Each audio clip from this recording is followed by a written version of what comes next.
아마 올해 들어서 여러분들이 자주 듣던 말이 있을 겁니다. 새해 복 많이 받으세요 라고 하는 인사입니다. 그러나 우리는 그리스도인으로서 복도 중요하지만 한 해 동안 열매를 추구를 해야 됩니다. 그래서 우리 함께 서로 옆 사람, 앞뒤 사람 이렇게 인사를 해봅시다. 새해 열매 많이 맺으세요.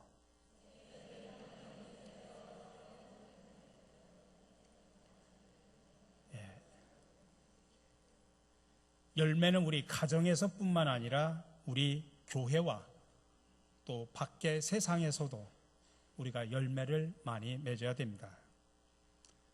오늘날 현대인의 특징을 다양하게 분석을 합니다.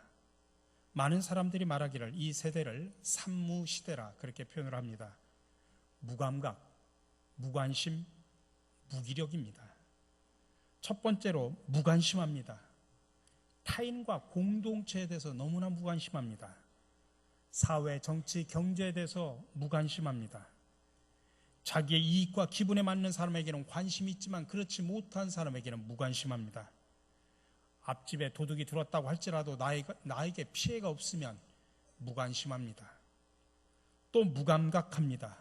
옳고 그름에 대한 감각이 없습니다. 함께 사는 사회에서 윤리적인 감각이 없습니다.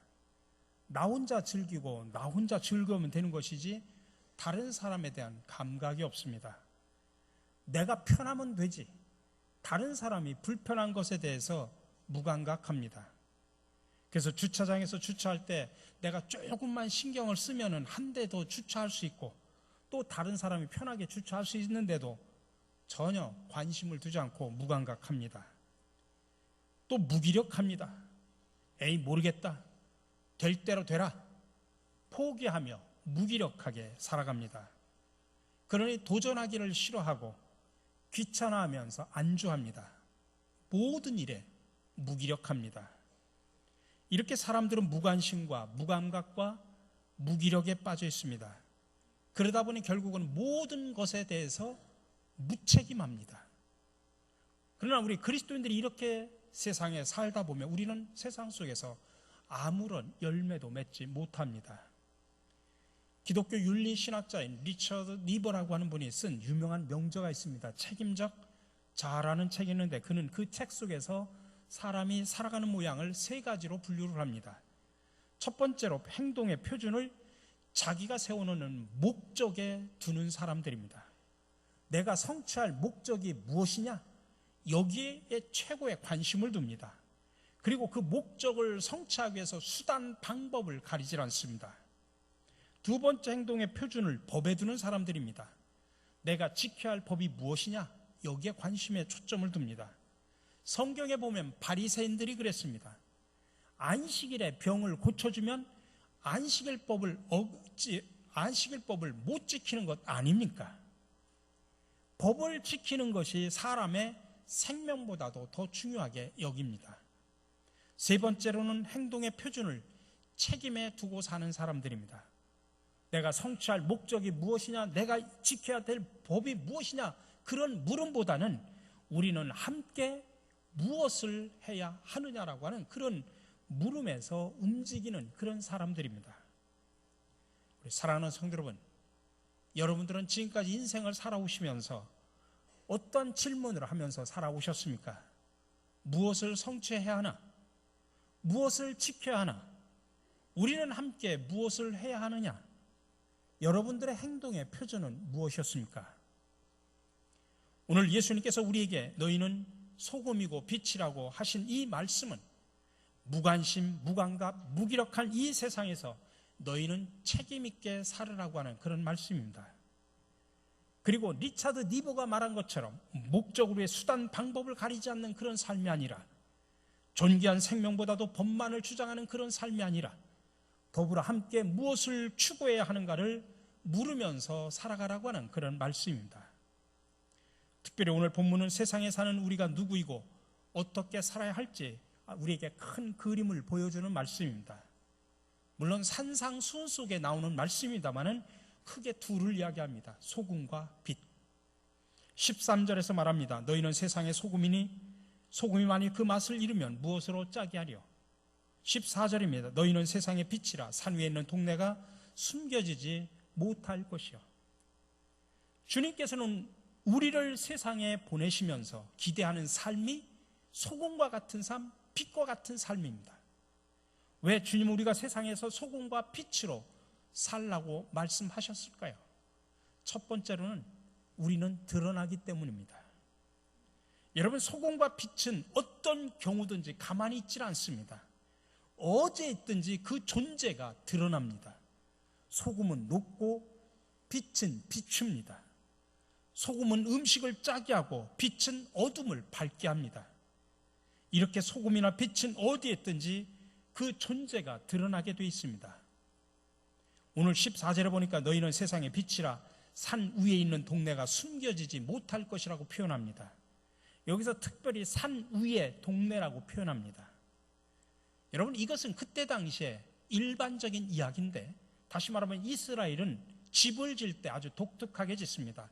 우리는 보통 평지나 골짜기에다 집을 짓는데 이스라엘 사람들은 산 위에 높은 곳에다 집을 짓습니다.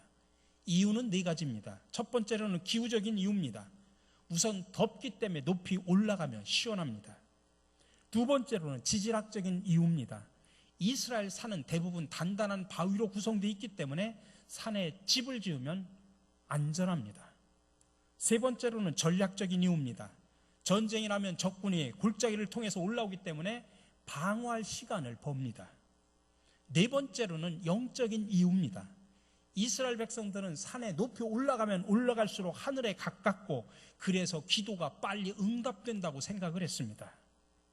그래서 예수님은 그때 당시 이스라엘 사람들이 높은 곳에다 집을 짓고 사는 그런 습관을 통해서 그것을 빗대서 오늘 진리를 말씀하고 싶었던 것입니다. 그것은 제자들의 삶입니다. 세상에서 사는 제자들의 삶은 언제나 노출되어 있다는 이야기입니다. 산 위에 집이 있으면 금방 노출되고 금방 보이는 것처럼 언제 어디서나 사람들의 눈을 피할 수 없다는 것입니다.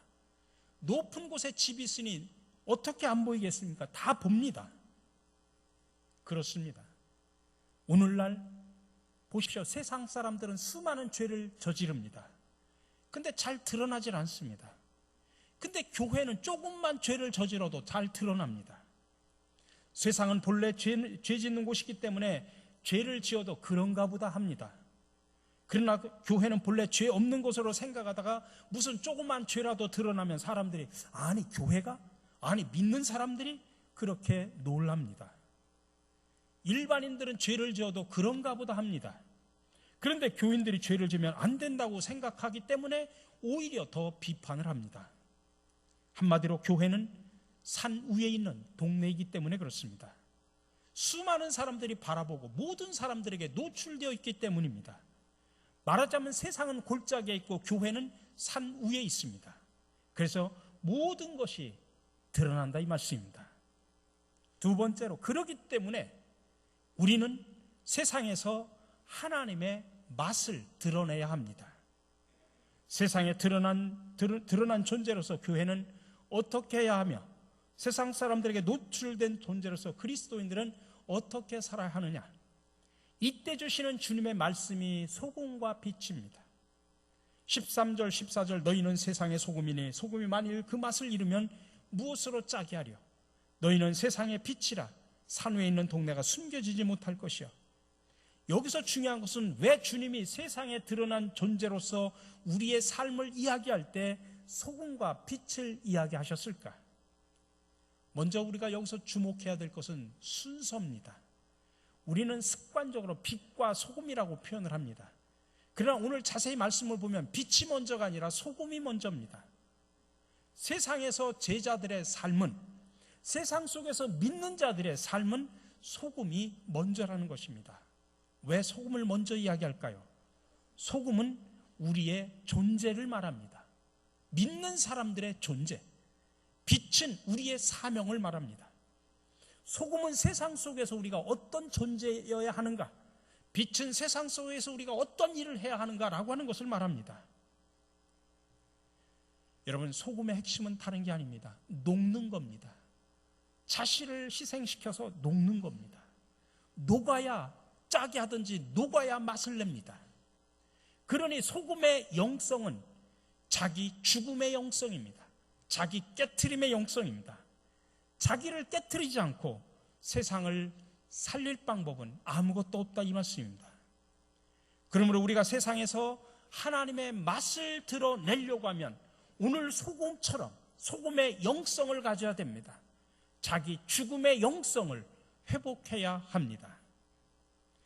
여러분들, 우리 한국교회 성도들을 많은 사람들이 비판을 합니다. 말은 많고 행동을 하지 않는다고 비판하죠.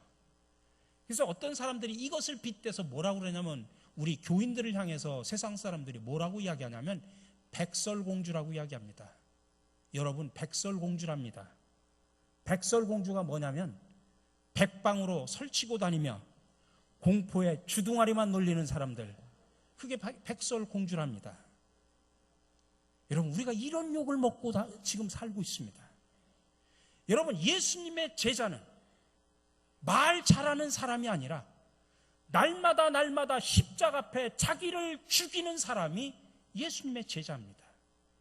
매일 자신을 십자가에 못 박고 예수님과 함께 죽지 않으면 여러분, 세상에 나가서 하나님의 맛을 드러낼 수가 없습니다. 이게 바로 소금입니다. 여러분, 부디 바라기는 올 한 해 동안 날마다 십자가에서 자신을 죽임으로 하나님의 맛을 드러내어 가정과 교회 그리고 세상에서 풍성한 열매를 맺으시기를 주님의 이름으로 간절히 축원합니다. 마지막으로 우리는 하나님의 빛깔을 드러내야 됩니다. 우리는 세상의 소금일 뿐만 아니라 세상의 빛입니다. 소금이 존재를 말한다고 하면 빛은 사명을 말합니다. 소금이 우리가 누구냐라고 하는 문제를 이야기한다면 빛은 우리가 세상 속에서 어떤 일을 해야 되느냐라고 하는 것을 말합니다. 그것은 비추는 겁니다. 15절에 말합니다. 사람이 등불을 켜서 말 아래 두지 아니하고 등경 위에 두나니 이러므로 집안 모든 사람에게 비치느니라. 이 말씀을 현대인의 성경으로 번역된 말을 하면 조금 더 이해가 빠릅니다. 등불을 켜서 그릇으로 덮어둘 사람은 아무도 없다. 오히려 그것을 등잔대 위에 올려놓아 집안에 있는 모든 사람에게 비치게 하지 않겠느냐. 등불이 있는 것은 비추기 위함입니다. 빛을 내는 등경은 그릇으로 덮어둘 필요가 없죠. 등잔대 올려놓아서 집안 구석구석을 비춰야 됩니다. 그래서 16절에 말합니다. 이같이 너희 빛이 사람 앞에 비치게 하여 그들로 너희 착한 행실을 보고 하늘에 계신 너희 아버지께 영광을 돌리게 하라. 여러분, 우리가 세상에 나가서 비춰야 될 빛은 우리 믿는 사람들의 착한 행실이라는 이야기입니다. 소금이라고 하는 것이 자기 죽임을 기본으로 한다면 빛은 어두운 세상을 비추는 일을 사명으로 하고 있습니다. 근데 그 빛은 나만 비춰서는 안 됩니다. 집안 구석구석을 비춰야 됩니다. 세상 여기저기에 어둠을 비춰야 됩니다. 여러분, 예수님의 가장 큰 두 가지 사역은 십자가와 부활로 요약할 수 있죠. 십자가는 죽는 것이고 부활은 살리는 것입니다. 마찬가지로 소금은 죽는 것이라고 하면 빛은 살리는 겁니다. 죽고 살리고의 이 도식이 십자가와 부활을 통해서 분명하게 나타났지만 예수님이 가르치신 성경의 모든 말씀 속에 다 나타납니다. 근데 우리 산상수훈은 우리 그리스도인들의 삶이 자기가 해야 할 의무적인 일에만 멈추지 말라고 이야기합니다. 자기를 죽여서 세상을 살리기 위해 우리는 내가 비추고 싶은 곳만 비춰서는 안 된다는 이야기입니다. 구석구석을 다 비춰야 됩니다. 여러분, 이 세상에 하나님의 통치가 미치지 않는 곳이 어디입니까? 교회 안에서만 하나님의 빛이 비춰집니까? 교회 안에서만 하나님의 은혜가 임합니까? 아닙니다. 정치, 경제, 사회, 문화 모든 부분 구석구석에 하나님의 통치가 다 임하여야 됩니다. 그렇기 때문에 우리는 이 세상에서 빛을 발할 때 세상 구석구석에서 우리는 다 빛을 발하는 삶을 살아야 됩니다. 그리고 어두운 세상에 빛을 비추는 교회는 의무감에만 국한돼서는 아니고 의무감을 뛰어넘어야 됩니다. 예를 들어서 산상수훈에서 말합니다. 예수님은 우리가 사랑을 할 때 형제만 사랑해서는 안 된다는 이야기입니다. 원수까지도 사랑하라. 근데 유대인들은 당시에 자기 동족만 사랑했습니다. 근데 예수님은 산상수훈을 통해서 그것을 뛰어넘어서 너희들이 그렇게 철천지 원수처럼 생각하는 그들도 사랑하라고 이야기합니다. 그렇지 않으면 빛으로서 세상 구석구석을 비추는 것이 아니다, 이 말씀입니다. 우리가 할 수 있는 종교적인 의무를 넘어서야 우리는 세상에 빛을 비출 수 있습니다. 우리가 여기서 지금 단지 예배드리고 기도드린다고 여러분 세상이 달라지지 않습니다. 여러분, 우리는 예수 믿으면서 교회 생활에 익숙해질 수 있습니다. 시간이 지나면 지날수록 교회 생활에 익숙해져 갑니다. 근데 여러분 기억하십시오. 내가 교회 생활에 익숙해지는 것과 예수님과 친밀한 것은 절대로 같은 것이 아니다라는 이야기입니다. 우리가 가장 두려워해야 되는 것은 우리가 습관적인 신앙생활에 익숙해 가면서 예수님의 정신은 점점 멀어져 가는 것입니다. 여러분, 바리새인들을 보십시오. 그들은 하나님의 말씀인 율법에 얼마나 익숙한 사람인지 모릅니다. 근데 그들은 예수님의 정신에서는 멀어갔던 사람들입니다. 오늘 한국교회 문제가 바로 여기 있고 우리들의 문제가 바로 여기 있다, 이 말씀입니다. 우리 사랑하는 성도 여러분, 우리는 산 위에 선 동네입니다. 우리가 교회 다니는 것을 숨길래야 숨길 수가 없습니다. 그러므로 우리는 2016년 새해 예수를 제대로 믿어야 됩니다. 여러분, 지금까지도 예수를 믿어오셨지만은 올해는 예수님을 잘 믿으시기 바랍니다. 그러기 위해서는 소금처럼 날마다 죽으시기 바랍니다. 나는 날마다 죽노라고 그렇게 고백한 바울의 고백이 우리들의 고백이 되기를 간절히 바랍니다. 빛처럼 우리가 사는 모든 삶의 구석구석을 여러분들 비추시기 바랍니다. 그게 바로 우리의 사명입니다. 주전 4세기경 그리스의 디오게네스라는 유명한 철학자가 있었습니다. 그는 그리스 아테네 도시를 대낮에, 밝은 대낮에 등불을 들고 걸어 다녔습니다. 그의 눈에는 아테네 도시가 어둠의 도시로 보였던 것입니다. 그래서 많은 사람들이 그에게 묻습니다. 도대체 밝은 대낮에 등불을 들고 다니는 이유가 뭡니까? 디오게네스가 이렇게 대답을 했습니다. 사람을 찾고 있습니다. 이 시대를 밝힐 사람다운 사람을 찾고 있습니다. 그렇습니다. 오늘도 주님께서는 이 시대에 꼭 필요한 사람다운 사람, 그리스도인다운 그리스도인을 찾고 계십니다. 소금과 같이 세상에 하나님의 맛을 내는 사람을 찾고 계십니다. 이 세상에 어둠을 밝힐 수 있는 하나님의 빛깔을 가진 사람을 찾고 계십니다. 부디 바라기는 저와 여러분이 이 세상에서 하나님의 맛과 빛깔을 확실하게 드러내 하나님의 나라를 이 땅에 실현시켜가는 멋있는 성도로 살아가시기를 주님의 이름으로 간절히 축원합니다. 사랑해 주 하나님 감사합니다. 2016년 한 해를 저희들에게 허락해 주셨습니다. 이제 저희들 주님의 은총을 받은 자로서 이제 세상에 흩어져 그곳에서 진정으로 하나님의 맛과 하나님의 빛깔을 드러내는 삶을 살게 하여 주시옵소서. 그러기 위해서 날마다 죽게 하여 주시고 사회 구석구석에 그리스도의 빛을 발하는 우리 성도들이 되게 하여 주시옵소서. 그래서 우리 때문에 하나님의 나라가 확장되어 간다는 기쁜 소식을 들려지게 하여 주시옵소서. 이 모든 말씀 예수 그리스도 이름으로 기도드립니다. 아멘.